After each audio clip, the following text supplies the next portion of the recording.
오늘 우리에게 주신 새 계명 두 번째 시간입니다. 먼저 예수님께서 우리에게 주신 새 계명, 우리 지난주 설교의 정리가 되겠습니다만은 예수님께서 주신 새 계명의 뜻을 생각해 봅니다. 예수님께서는 구약시대 유대인들에게 주신 옛 계명을 전혀 새롭게 해석하셔서 새 계명으로 제자들에게 당부하셨습니다. 본문 34절 35절 이제 나는 너에게 새 계명을 준다. 서로 사랑하여라. 내가 너희를 사랑한 것 같이 너희도 서로 사랑하여라. 너희가 서로 사랑하면 모든 사람이 그것으로서 너희가 나의 제자인 줄을 알게 될 것이다. 주님은 어떤 크고 화려한 교회당 건물 또는 개인에게 나타나는 특별한 권세와 능력, 은사 이런 것으로서 모든 사람들이 우리가 크리스찬인 것을 알기를 원하지 않으시고 새 계명에 따라서 서로 사랑하는 것을 보고 세상 모든 사람들이 그것으로 너희가 나의 제자인 줄을 알게 될 것이다. 이렇게 말씀하셨어요. 그런데 이제 이 새 계명을 주신 주님이 구약의 옛 계명을 주신 분이시잖아요. 구약의 옛 계명에 이제 특별히 두 계명이 하나는 레위기 19장, 하나는 신명기 6장에 기록되어 있습니다. 레위기 19장 18절에 이런 말씀이 기록되어 있죠. 이웃 사랑하기를 내 몸과 같이 하라. 신명기 6장 5절에는 너는 마음을 다하고 뜻을 다하고 힘을 다하여 내 하나님 여호와를 사랑하라고 기록되어 있습니다. 근데 이제 예수님께서 새 계명을 주시기 전에 누가복음 10장이나 마가복음을 보면 예수님의 동시대를 살던 유대인들에게 이 구약의 옛 계명의 말씀을 두 말씀을 하나로 합쳐서 소위 학자들이 또 교사들이 최고의 계명이라는 그 말씀을 가르치셨지요. 누가복음 10장 25절 어떤 율법 교사가 일어나 예수를 시험하여 이르되 선생님 내가 무엇을 하여 영생을 얻으리까?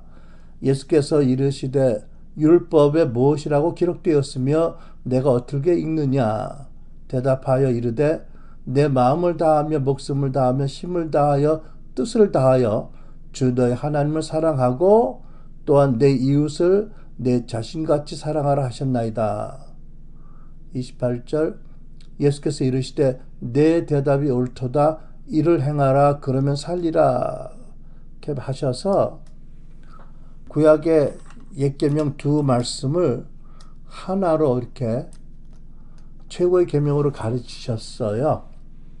근데 여러분 그 누가복음 10장이나 마가복음에 기록된 이 사건에 대한 말씀을 보면 그 율법사가 자기를 옳게 보이려고 했다고 말씀하잖아요. 자기 과시욕이 컸던 사람 같아요. 근데 예수님께서 그 율법사가 하나님 사랑과 이웃 사랑을 행하여 구원과 영생을 얻을 수 있다고 믿으셔서 말씀을 주셨을까요? 어떠셨을까요? 여러분 어떻게 생각하세요? 그러니까 지난 시간에 제가 영지주의적인 이단의 오류나 펠라기우스적인 이단의 오류가 있다고 말씀드렸는데 예수님께서 그 율법사가 자기의 노력과 결단과 인격과 능력으로 하나님 사랑과 이웃 사랑을 계명을 온전히 행할 수 있고 그래서 영생 얻을 수 있다고 믿으셨을까요? 저는 그렇게 믿지 않습니다. 아마 여러분도 그러리라고 믿어요. 하나님의 사랑, 이웃 사랑을 온전히 행해서 구원을 얻는다. 특별히 예수 그리스도가 오실 메시아라는 믿음으로 구약시대 사람들이 구원받았다고 나는 확신하는데 그 오실 메시아 또는 그분 앞에 나타난 메시아를 믿는 게 아니고 그냥 구약의 옛 계명 둘을 잘 지켜서 구원 얻는다. 이것은 전혀 있을 수 없는 일이고 예수님이 그런 의도로 말씀하신 것은 아니라고 믿어요. 오히려 누가 내 이웃입니까? 라는 질문에 대해서 이제 사마리아인의 비유, 강도 만난 자 비유로 이웃이 너의 도움이 필요한 자다. 인종과 신분을 초월해서 이렇게 말씀하셔서 도저히 나는 이웃사랑의 부족한 존재라구나 라고 자신에 대해서 바로 인식하고 오직 하나님의 언약의 말씀에 따라 메시아를 믿는 믿음으로 인도하기 위한 말씀이라고 저는 믿어지거든요. 근데 개인적인 의견이고 오류가 있을 수 있고 이것은 하나님 말씀이 아니겠지만 제가 성경을 보기에 구약의 어떤 신앙의 위인도 하나님 사랑과 이웃 사랑의 완전한 사람은 없었던 것 같아요. 아브라함이나 모사나 엘리야도 물론 그분들의 신앙 여정의 마지막 단계, 가장 성숙한 단계에 이르러서는 그렇게 되었겠지만 그 성숙의 과정의 이전까지에는 거의 그렇지 못했다고 저는 판단을 합니다. 그렇다면 질문이 이제 마음에 떠오를 수 있는데 왜 하나님께서는 구약 시대에 아무도 온전하게 지키지 못할 말씀을 왜 계명으로 주셨을까? 왜 그러셨을 것 같아요, 여러분? 이거는 망발 가까운 비유지만 사람들 세계에서는 이러잖아요. 입은 삐뚤어져도 말은 바르게 하라고.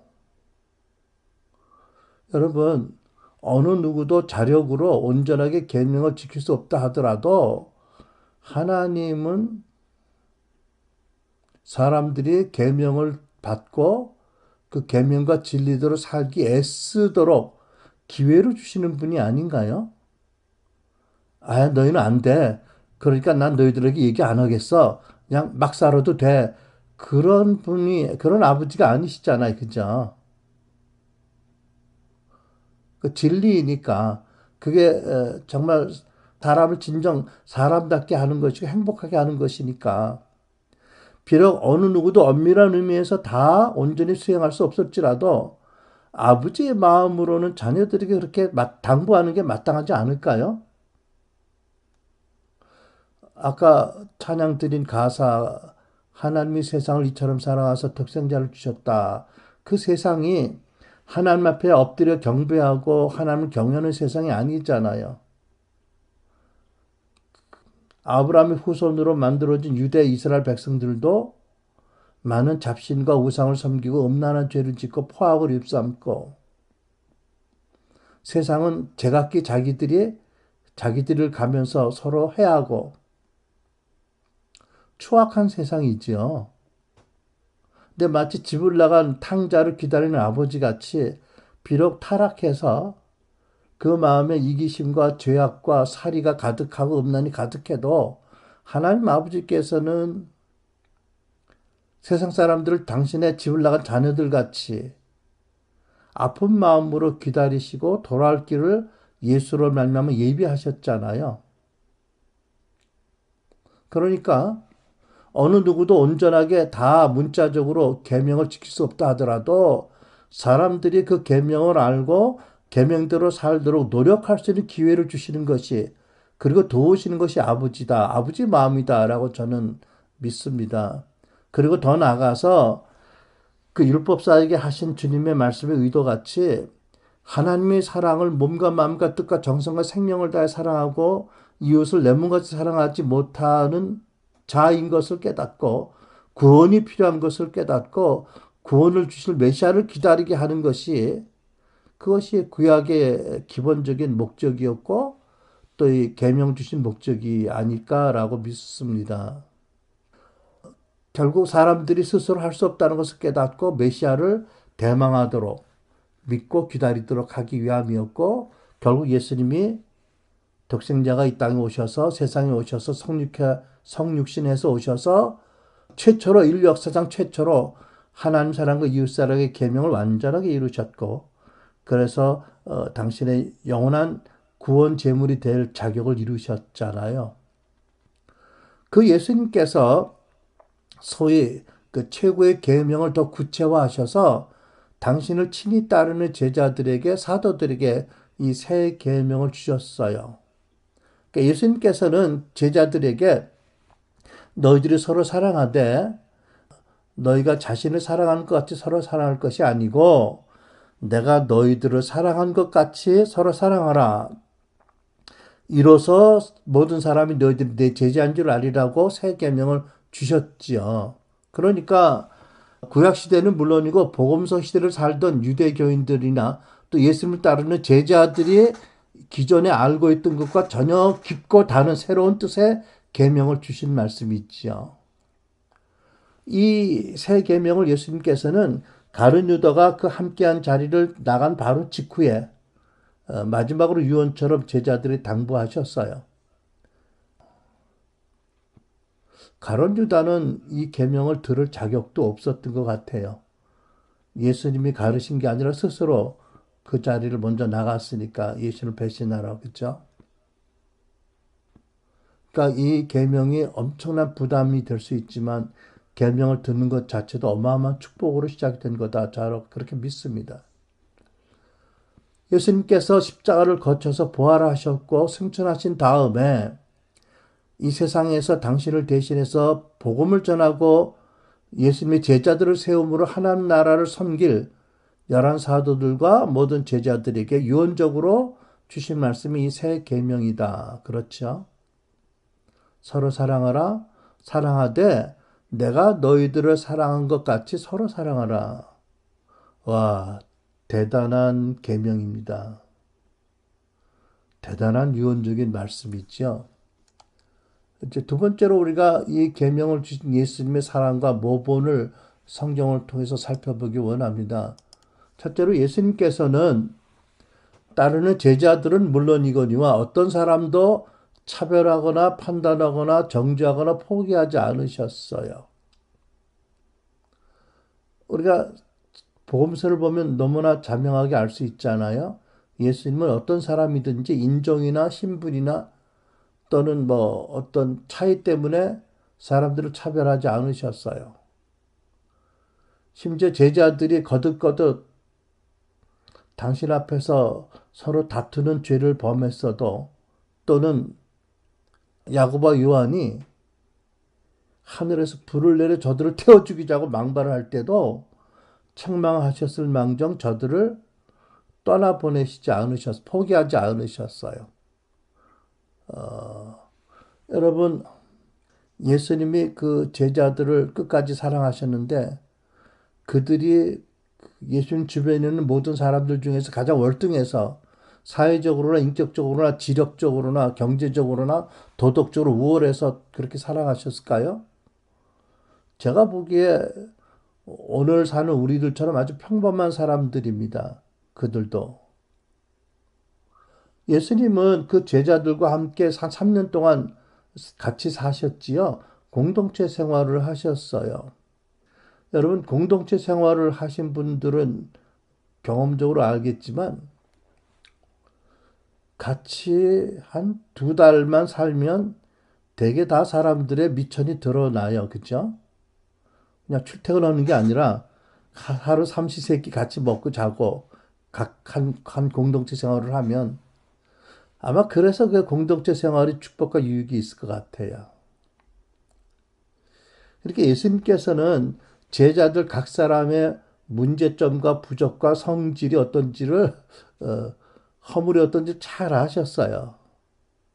그럼에도 불구하고 그들 중에 아무도 판단하거나 정죄하거나 포기치 않으시고 사랑하셨어요.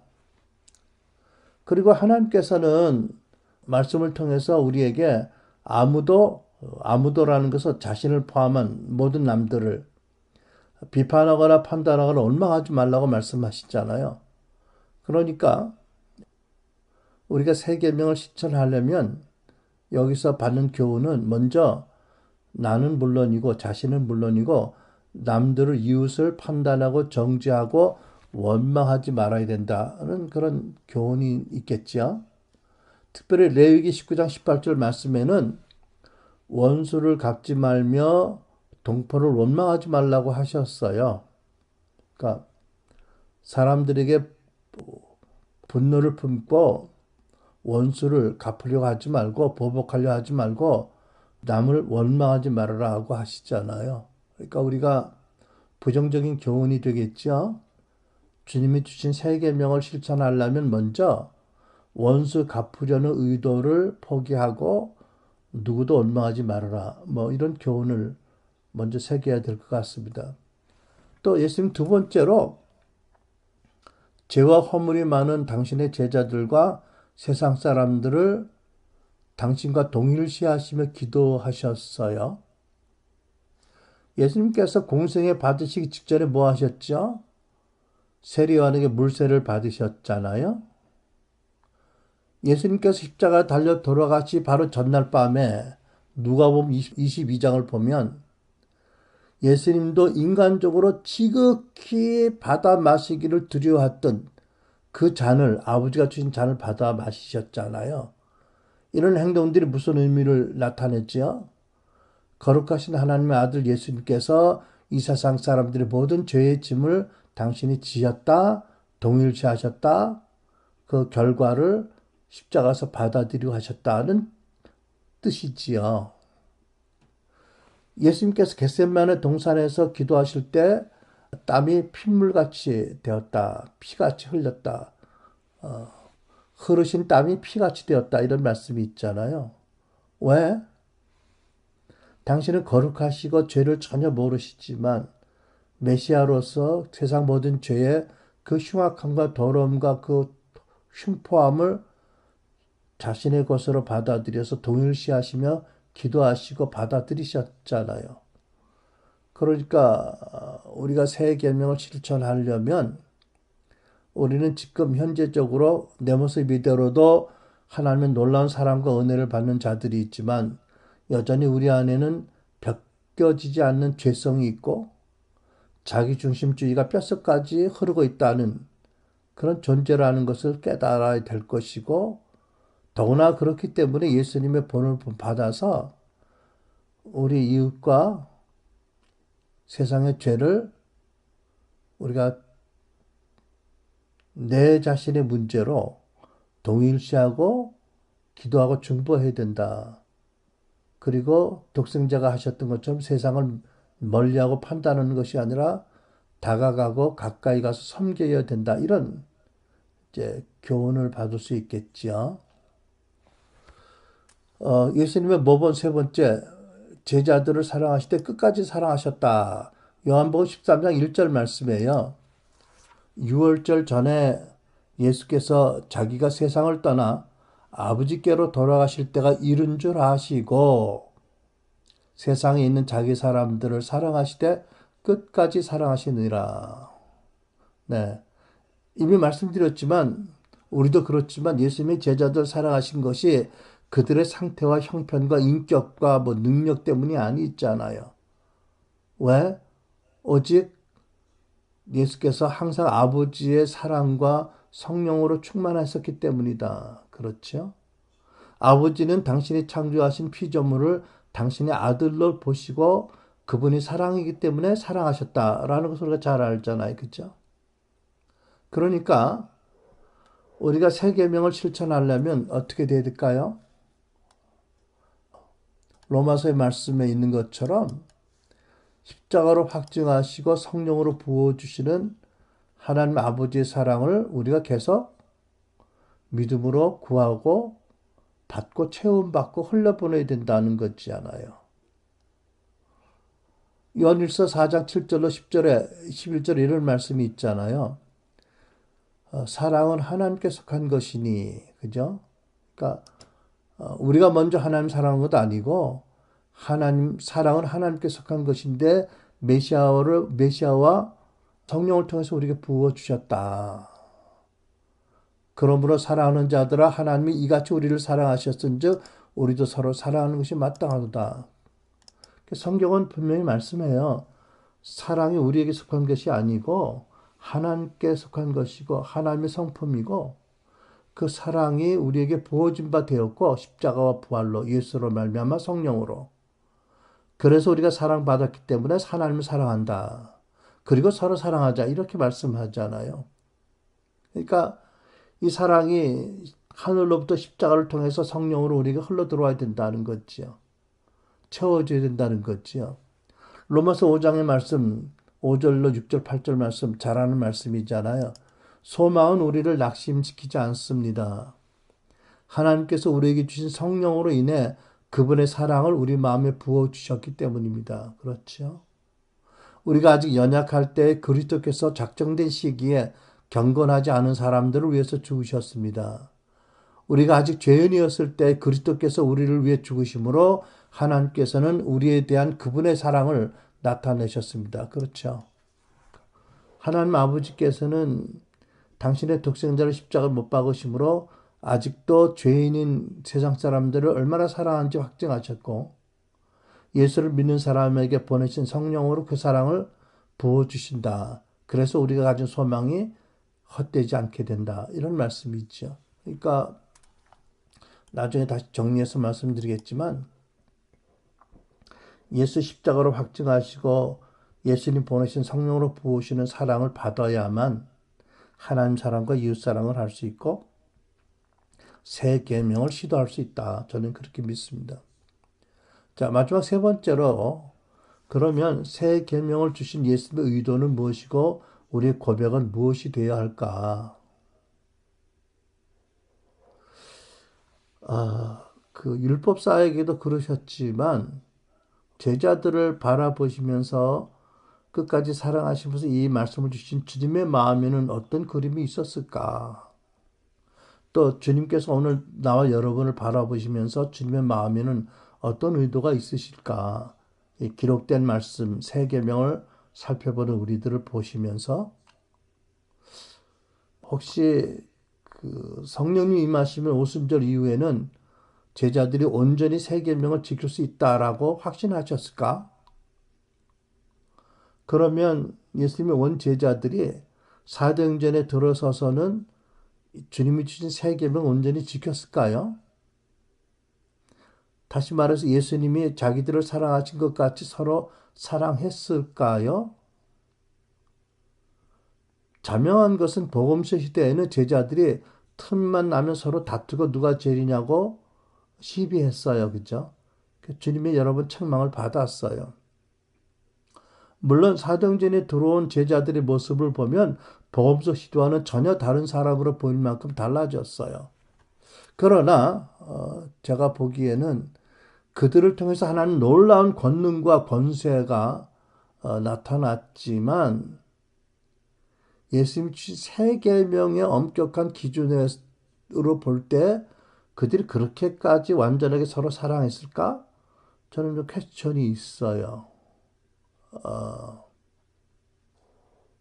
좋지 않은 얘기를 하는 것 같은데 바울 사도와 바나바 사도는 마가 때문에 서로 크게 싸우고 다투고 선교팀이 나누어져서 두 팀으로 갈라섰잖아요. 물론 나중에 서로 화해하고 서로 존중했지만 한동안은 둘이 안 봤잖아요. 그죠? 이게 예수님이 제자들을 사랑하시고 그 사랑한 걸까요? 바울 사도는 베드로 사도가 외식한다고 남들 있는 데서 면책을 했어요. 그죠? 지난번에 LA 갔을 때 우리 손주 엘라이자가 엄마한테 크게 잘못을 한 것 같아요. 마켓에 갔는데 아는 사람을 만나서 얘기하는데 엘라이자가 자꾸 뭐 사달라고 자꾸 끼어들어가지고 그 어머니 화가 잔뜩 났더라고. 그러더니 집에 와서 야단을 치는데 먼저 애를 데리고 2층으로 올라가더라고. 눈을 동그랗게 뜨고 무서운 얼굴로. 근데 내가 뭐 가지러 갈 게 있어 2층에 올라갔더니 또 내가 오는 거 보더니 안방으로 데리고 들어가더라고. 그랬더니 막 뭐라고 그러더라고. 그랬더니 나중에 보니까 종이가 한 장이 집안에 있는데 보니까 I'll never talk while mommy is talking. I'll never talk while mommy is talking. 그 절을 한 장을 가득히 썼더라고. 그게 뭐라 그러지? 회계장인가? 내가 절대로 엄마가 얘기하는 동안에 얘기 안 하겠다고. 그래가지고 그거를 계속 썼더라고요. 근데 얘가 이거는 잘한다 싶었어요. 지 아들을 야단치는데 남들 앞에서는 안 친다는 거죠. 둘이만 있는 데서. 그때 베드로 사도가 외식한다고 사도 바울은 여러 사람 앞에서 면책을 했어요. 뭐 그래서 그런지 모르지만 베드로 사도는 그 서신에 뭐라고 썼냐면 바울의 말씀을 이해하기가 어렵도다. 그래가지고 약간 아리까리한 분위기를 이렇게 나타내시더라고요. 글쎄요, 이것도 예수님이 제자들을 사랑하신 그 방식대로 사랑하는 걸까요? 잘 안 믿어져요. 우리가 잘 아는 사도 바울의 고백 중 이런 말씀 있죠. 죄인 중에 내가 괴순이라. 디모데전서 1장 5절 말씀, 15절 말씀. 죄인 가운데 내가 가장 악한 사람이다.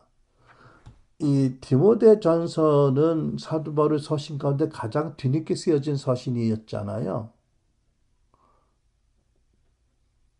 가장 늦게 보내진 서신 중에 하나인데, 그러니까 사도 바울이 사도로서 사역하고 순교를 목전에 두었을 때 보낸 서신인데 거기서 뭐라고 쓰냐 하면 죄인 중에 내가 괴수라고 하세요. 우리 궁금하게 여기 있잖아요. 왜 이런 말을 쓰셨을까? 왜 이렇게 고백하셨을까? 혹시 자신이 사도로서 그렇게 많은 그런 사역을 했지만 여전히 예수님이 명하신 새 계명에 미치지 못해서 자책하는 그 통탄하는 그런 고백이 아닐까를 생각도 해봤어요. 어, 기독교 교회 역사상에 있었던 위대한 인물들은 어땠을까요? 근래 말틴 루터 킹 주니어 2세 사진이 뭐 김영철 뒤에 이렇게 찍혔다고 신문에 보도된 거 봤는데 그 미국 사람들이 그렇게 연출을 그렇게 하나? 연출이라면 대단한 연출이에요, 그죠? 김영철이하고 펌페이오하고 사진 찍는데 바로 뒤에 말틴 루터 킹 2세 목사의 사진이 이렇게 있더라고요. 인권이라는 얘기죠, 인권. 이거를 그렇게 데모하는 정도가 진심으로 다뤘으면 좋겠는데 어쨌든 뭐 말틴 루터 킹 2세든지 뭐 어떤 목사님이든지 어떤 뭐 교황이든지 글쎄요. 마리아 수녀는 그랬을까요? 새 계명대로 엄격하게 말하면 그렇게 사셨을까요? 근데 문제는 우리들이 있잖아요. 우리는 어때요? 제가 보기에 우리는 서로 사랑하는데 근본적인 장애가 있는 것 같아요. 모르겠어요. 내가 보기에, 스스로 보기에 그런 것 같아요. 또 이기주의적이고 자기중심적이고 죄성이 깊고 서로 사랑하는데 능력이 없어요. 사랑하려고 하는데 장애가 크고 어려움이 많아요. 그러니까 부부가 서로를 사랑하는 데 있어서 부모로서 자녀들을 사랑하는 데 있어서 자녀로 부모를 사랑하고 공경하는 데 있어서 하고 싶은 마음은 있지만 항상 부딪히고 서로 아픔을 주고 실망하고 자신에 대해서 상대에 대해서 좌절하고 그게 늘 보는 그림이 있잖아요. 그러니까 한 교회에 속한 영적인 가족이 있지만 예수님께서 제자들을 사랑하신 것 같이 서로 사랑하나요? 아니, 솔직한 말씀으로 제가 이 설교를 시작한 저를 스스로 많이 원망했어요. 설교 준비하면서. 아, 나 왜 이 설교를 내가 연쳐야 한다고 그랬을까? 그 목사님 그 설교 작년 연말에 우연히 웹에서 봤는데 너무 감동이 되는데 그분도 그냥 1편으로 끝났는데 내가 왜 2편까지 해서 어? 그냥 당위성만 설교하면 말았으면 좋았을 텐데 왜 구체적인 그런 질문을 하고 답을 찾으려고 했을까? 제가 사실 그런 적이 뭐 전혀 없는 건 아니지만 좀 있어요. 그죠? 오늘도 그랬어요. 세계명 왜 다루려고 하나? 네, 하나님께서 하라 하신다고 믿고 그냥 했습니다. 이 계명을 마음에 떠올리는 것조차 죄송하고 부담스럽다고 생각해요. 자, 그러면 어떻게 해야 되지요? 이 주님이 주신 새 계명에 대한 말씀을 기억하지도 말고 입으로 꺼내지도 말고 그냥 외면하고 살까요? 성경에 까만 걸로 지워버릴까요? 이렇게? 전에 들은 간증입니다. 세계적으로 잘 알려진 어떤 선지자 한 분의 간증인데 어떤 경우로 그 영혼이 천국에 갔어요. 하나님이 그를 보시다가 이렇게 말씀하시더래요. 그리고 이렇게 말씀하시면서 자기를 다시 이 세상으로 돌려보내셨다고 간증한 거예요. 하나님이 뭐라고 질문하고 말씀하셨을까요? 너는 세상에서 살면서 사랑하는 법을 배우고 왔느냐?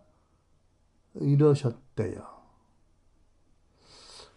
뭐 특정 개인의 간증을 지나치게 중요시하는 건 마땅한 게 아니지만 이 세 계명이 예수님의 유언적인 당부이시잖아요. 그 예수님의 유언적인 가장 중요한 당부가 둘인데 하나는 지상대명령이고 하나는 이 세 계명의 말씀 아니에요? 그러니까 여러분과 내가 죽어서 천국 가면 하나님이 그 두 가지 질문을 하실 것 같아요. 첫째, 너는 세상에서 살면서 세 계명을 따라 살아가는 법을 배우고 하느냐? 두 번째, 너는 지상 대명령을 따라서 무엇하고 왔느냐? 이렇게 물으시지 않겠어요? 신학적으로 가장 중요한 예수님의 유언적인 당부와 명령이니까 그렇게 믿어 마땅할 것 같아요. 그럴 때 우리 뭐라고 할까요? 세 계명에 초점을 맞춰서 주님 잘 아신 것처럼 당신이 나에게 주신 부모님이 그렇게 훌륭한 분이 아니어서 제가 그분들을 통해서 살아가는 법을 배울 수가 없었어요. 하나님 잘 아시는 것처럼 하나님이 저에게 주신 배우자가 그렇게 사랑스러운 사람이 아니어서 제가 그와 함께 살면서 살아가는 법을 못 배웠답니다. 뭐 그렇게 답변할까요? 그럼 뭐라고 하실까요? 그래? 그러면 할 수 없다. 너는 다시 세상에 가서 그 부모님을 모시고 살고 그 아내와 그 남편과 함께 오래오래 살면서 끝까지 사랑하는 법을 배우고 오렴? 그러면 어떻게 될까요?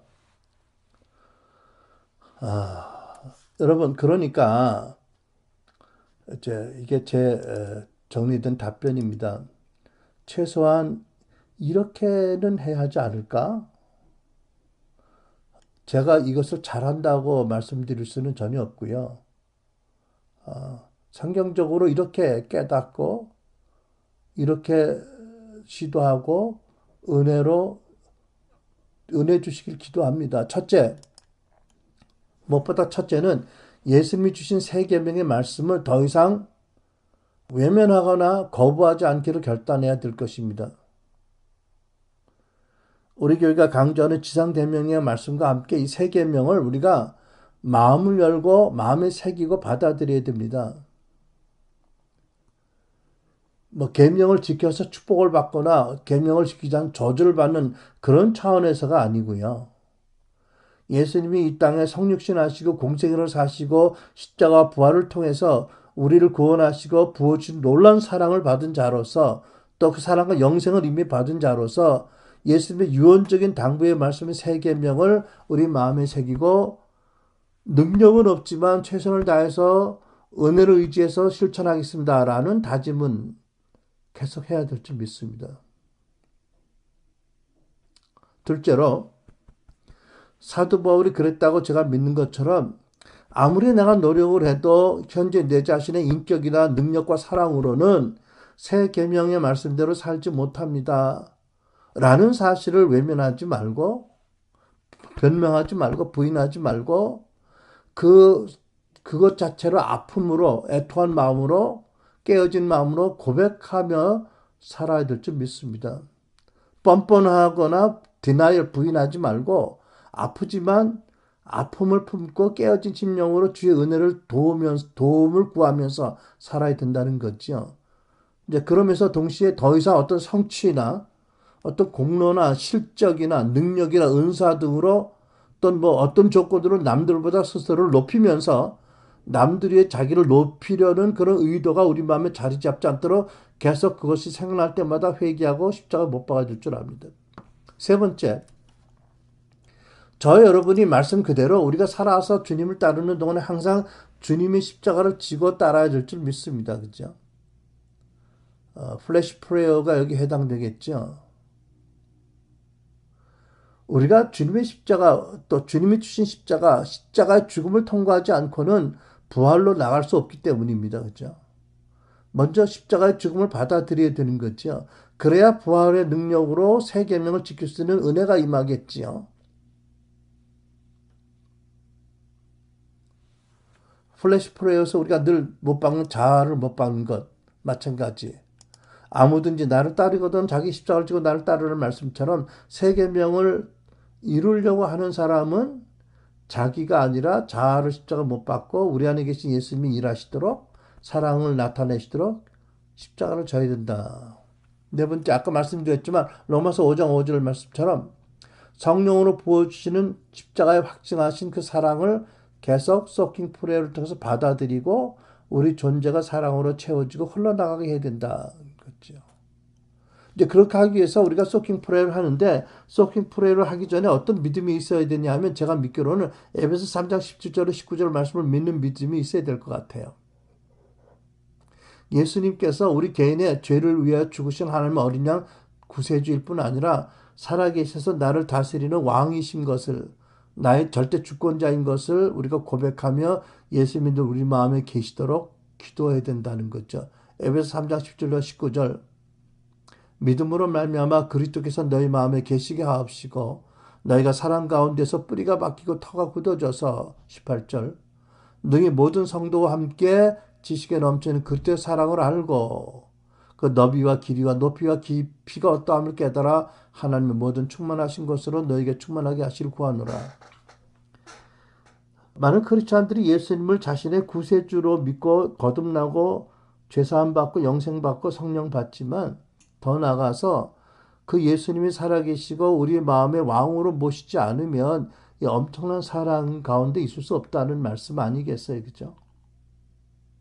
그러니까 새 계명을 이루기 위해서는 예수님께서 제자들의 면전에서 이 말씀을 하셨는데 그분이 이제는 십자가와 부활과 승천과 성령과 또 이제는 살아계시는 그분이 내 마음의 왕으로 계셔야 된다는 거잖아요, 그죠? 아직도 추상적이긴 하지만 이것이 우리에게 주신 계시라고 믿습니다. 마지막으로 우리가 예수님이 감히 제자들을 사랑하려고 시도하다가 사랑하려고 하다가 어떤 문제로 넘어지고 쓰러져도 포기하지 말고 늘 살아계셔서 우리를 위해서 중보하시는 주님의 기도를 기억하고 또 성령으로 늘 함께 계시는 그분이 주시는 손길을 붙잡고 믿음으로 다시 일어나고 또 거듭 일어나 줄 줄도 믿습니다. 히브리 12장 11절 13절에 이런 말씀이 있어요. 표준 세번역입니다. 모든 훈련은 그 당시에는 즐거움이 아니라 괴로움으로 생각되지만 나중에는 이것으로 연단받은 사람들에게 의로움이 깃든 평화로운 열매를 맺게 합니다. 쓸데없는 간증일지 모르겠는데 제가 50년 전쯤 되지요. 대한민국 육군으로 입대를 했더니 훈련소에서 PRI라는 훈련을 시키는데 그 소총 사격 훈련이거든요. 어마어마하게 고통스러워요. 똑같은 자세를 일어났다 엎드렸다 거청 바로 일어나고 엎드려 죽겠더라고요. 얼마나 화가 나는지 중대장을 항상 겨누고 쏘는 이거 살인인데 마음으로 미워하면 살인인데 그 시키는 중대장을 항상 겨누고 쏘는 훈련을 했거든요. 근데 그 훈련이 그 당시에는 즐거움이 아니라 괴로움이지만 훈련이 잘 되면 먼저 적군을 죽이면 내가 살 수 있는 기회가 생기는 거 아닌가요? 그죠? 이거 지어될지 모르겠다. 아무튼 다시 말씀으로 돌아갑니다. 모든 훈련은 그 당시에는 즐거움이 아니라 괴로움으로 생각되지만 나중에는 이것으로 연단받은 사람들에게 의로움이 깃든 평화로운 열매를 맺게 합니다. 12절. 그러므로 여러분은 나른한 손과 힘 빠진 무릎을 꼿꼿이 세워서 13절 똑바로 걸으십시오. 그래서 저는 다리가 삐지 않고 오히려 낫게 하십시오.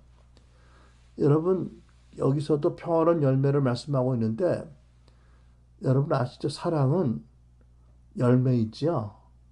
은사가 아니에요. 그죠? 갈라디아 5장 22절 말씀처럼. 그러니까 믿음과 영적 은사와 사랑은 차원이 달라요. 무엇이 높고 나쁜 게 아니라 차원이 다르잖아요. 영적 은사와 권세, 믿음은 그 수용성에 따라서 하나님 뜻에 합하면 순간에 주어질 수 있는 거예요. 열매는 결코 순간적으로 주어지는 게 아니죠. 열매는 단기간에 맺히지도 않아요. 열매는 여러 가지 과정을, 상당한 과정을 거쳐서 천천히 맺히는 게 열매잖아요.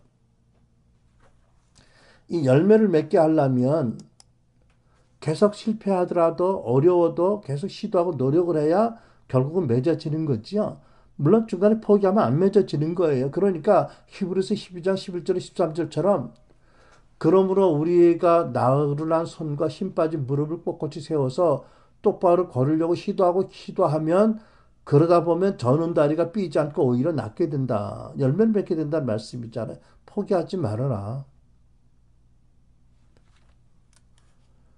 우리가 예수님의 명하신 세 계명을 실천하려고 한다면 이런 그 괴로운 훈련과 연단을 통과해야 된다. 그리고 갈라디아 5장 24절에 결정적으로 이렇게 말씀하잖아요. 22절부터 봅니다. 오직 성령의 열매는 사랑과 희락과 화평과 오래 참음과 자비와 양선과 충성과 온유와 절제니 이 같은 것을 금지할 법이 없느니라. 24절 그리스도 예수의 사람들은 육체와 함께 그 정욕과 탐심을 십자가 못 박았느니라. 여러분 플래시 프레어를 통해서 계속해서 우리 안에 옛사람의 자아가 살아있는 것을 볼 때마다 마땅히 그것이 박혀야 될 십자가에 못 박고 거듭 자아를 죽여서 그래서 십자가를 통과해서 그리고 부활의 영역으로 나가서 성령의 은혜로 말미암아 열매를 맺어가면서 사랑 열매를 그리고 조금씩 더 주님을 닮아가면서 세 계명을 조금씩 더 실천해 나갈 수 있게 될 줄 믿습니다.